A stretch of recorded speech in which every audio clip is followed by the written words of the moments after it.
kumukonekta kay Saldico, pwede ba natin siyang imbitahin? Ang sabi po, hindi na raw siya imbitahin because of interparliamentary courtesy.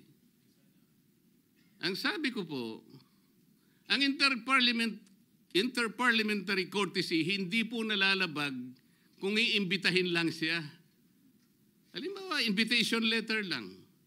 Nagawa ko po yun kay Congressman Toby Chanco. Voluntaryo po yun. Kung darating siya, salamat. Kung hindi siya darating, okay lang. Ngunit, ang pinag-uusapan natin ay problemang kasangkot na po ang kinabukasan ng ating bansa. Sasabihin ba natin interparliamentary courtesy?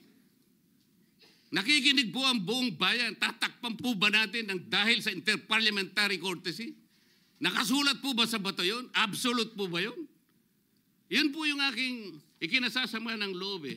Hindi po tayo dapat mag-away-away. Iisa po ang ating layunin.